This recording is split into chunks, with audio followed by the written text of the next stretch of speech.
Le journal du Mercato vous est présenté par foot.fr, la boutique 100% football.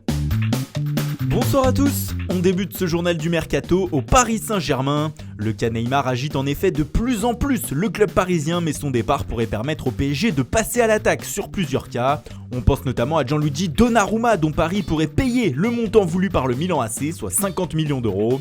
Leonardo insiste pour le portier italien.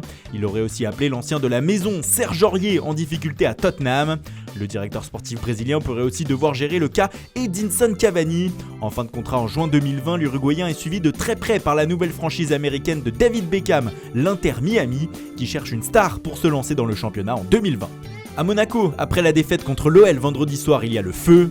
Les Monégasques, s'ils ne veulent pas revivre le même sort que la saison passée, vont devoir recruter. Et ils ont bien compris, l'ASM serait tout proche de faire signer l'international français Wissam Ben Yedder. Les deux parties seraient d'accord sur un contrat de 5 ans et Monaco va payer la clause libératoire du Sévillan, à savoir 40 millions d'euros. Ronny Lopez devrait aussi être inclus dans le deal et filer donc du côté du FC Séville. Le club de la Principauté pourrait aussi recruter un deuxième attaquant en cas de départ de Radamel Falcao.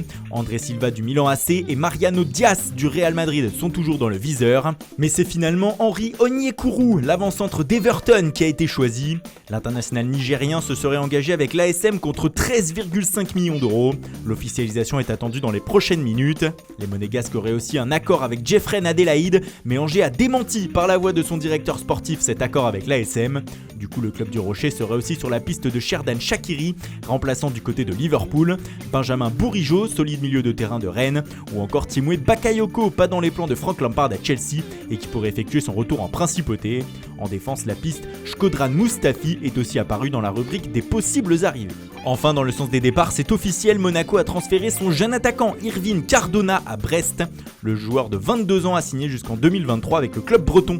À l'étranger, l'Atlético de Madrid n'en a pas encore fini avec sa révolution.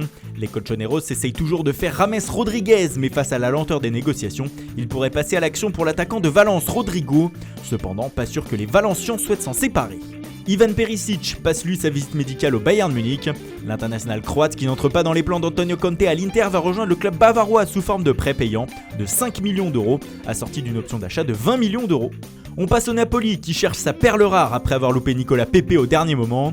Les Napolitains sont toujours sur James Rodriguez, mais le Colombien n'a toujours pas fait son choix entre le club italien et l'Atlético, ce qui oblige le club coaché par Carlo Ancelotti à se positionner sur d'autres dossiers.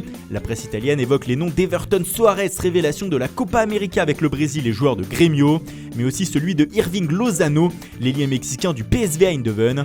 Un accord aurait été trouvé entre les deux clubs pour un transfert de 42 millions d'euros. L'angevin Baptiste Santamaria serait aussi sur la shortlist napolitaine, comme en attaque Mauro Icardi, auquel Naples aurait proposé un salaire de 8 millions d'euros par an. Enfin, dans le sens des départs, Adamounas serait toujours suivi par Lille et l'OM, qui souhaite le recruter avant le 2 septembre. Un mot aussi sur Franck Ribéry et Hatem Ben Arfa. Le premier dispose de plusieurs offres et la dernière mènerait à la Fiorentina, qui voudrait réussir un gros coup avant la fin du mercato. Ben Arfa de son côté intéresse toujours la Sampdoria de Gênes. Rappelons que les deux Français sont toujours libres de tout contrat. Et puis c'est officiel, Manchester City a prêté son tout jeune latéral Pedro Porro qu'il a acheté à Girona.